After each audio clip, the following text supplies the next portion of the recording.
Wanita itu terkejut saat mengetahui tanda lahir di tangan putri yang baru dilahirkannya tiba-tiba hilang. Padahal, ia ingat betul saat perawat menunjukkan bayinya setelah melahirkan. Ada tanda lahir di tangan putrinya. Ia langsung sadar bahwa bayi ini pasti bukan miliknya. Maka, ia segera memberitahu ibunya bahwa ini bukan anaknya, dan menyuruh ibunya untuk memeriksa kamar sebelah. Kakak iparnya juga sedang melahirkan kemudian. Sang ibu segera menggendong bayi itu ke kamar menantunya di sebelah. Lihat menantunya yang baru saja melahirkan sedang beristirahat. Sang ibu segera maju untuk memeriksa lengan bayi itu.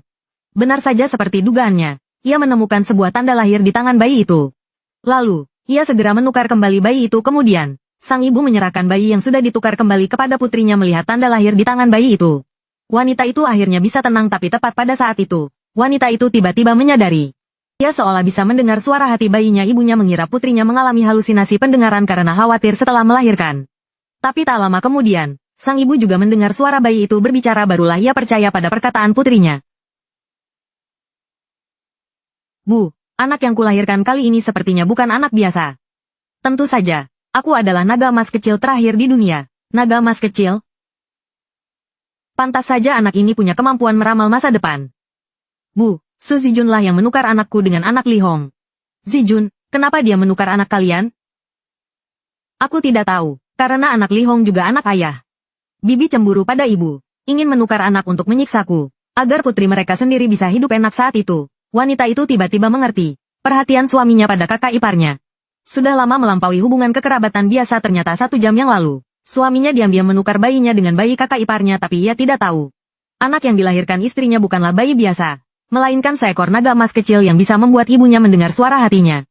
Hanya karena wanita itu dalam tidurnya tiba-tiba mendengar suara permintaan tolong dari bayinya. Setelah bangun, ia langsung memeriksa tangan bayinya. Namun, ia menemukan tanda lahir di tangan bayi itu telah hilang maka terjadilah adegan di awal tadi. Saat ini, sang ibu melihat putrinya dianiaya, ia sangat marah. Ia langsung memutuskan untuk pergi ke kamar menantunya lagi untuk mencari tahu tak disangka. Ia malah mendengar percakapan di antara mereka. Bukan hanya aku yang menyerah padamu, sekarang anakmu juga ada di tanganku.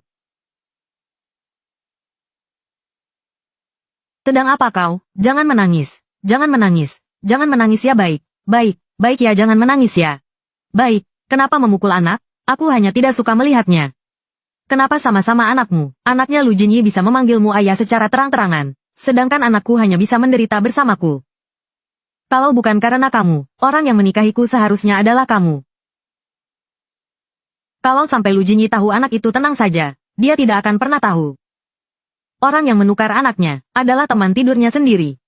Mendengar percakapan mereka, sang ibu baru menyadari bahwa mereka belum tahu bayinya sudah ditukar kembali. Maka, ia memutuskan untuk mengikuti alur permainan mereka dan membiarkan pasangan itu menuai akibat perbuatannya. Detik berikutnya, ia mendorong pintu hingga terbuka dengan marah. Hal ini membuat menantunya di samping sangat terkejut.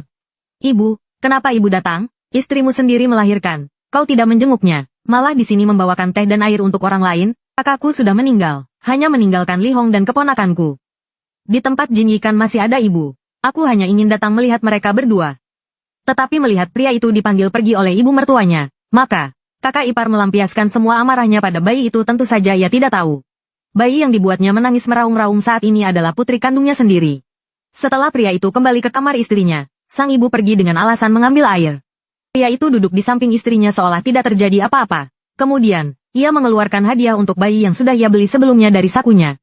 Bukankah ini untuk putrinya Li Hong? Sepertinya dia benar-benar mengira aku adalah putri Li Hong. Ini untuk putri Li Hong. Jadi dia memberikannya sekarang, karena mengira Long Bao adalah anaknya dengan Li Hong. Pantas saja aku sama sekali tidak tahu tentang keberadaan gelang emas kecil ini sebelumnya. Kenapa kamu membelikan barang semahal ini untuk anak? Emas membawa keselamatan. Semoga anakku selalu aman dan selamat. Anakku, bukan anak kita. Benar saja tapi saat itu, pria itu tiba-tiba meminta istrinya untuk berhenti bekerja agar bisa fokus mengurus anak di masa depan.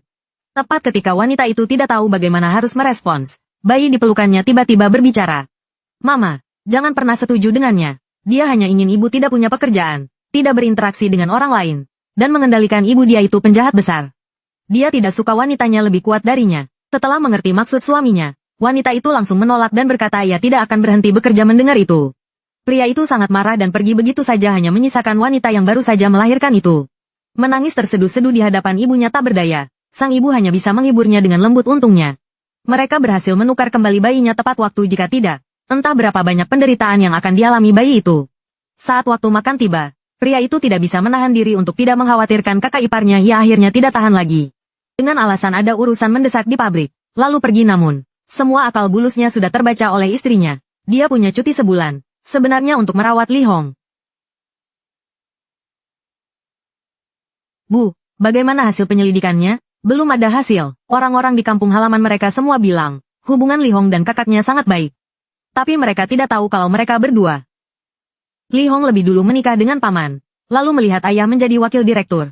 Dia datang menggoda ayah. Paman mengalami kecelakaan saat menyelamatkan aset pabrik karena pikirannya kacau setelah melihat mereka berdua bersama. Kamu makan dulu, aku akan ke kamar dalam untuk melihat.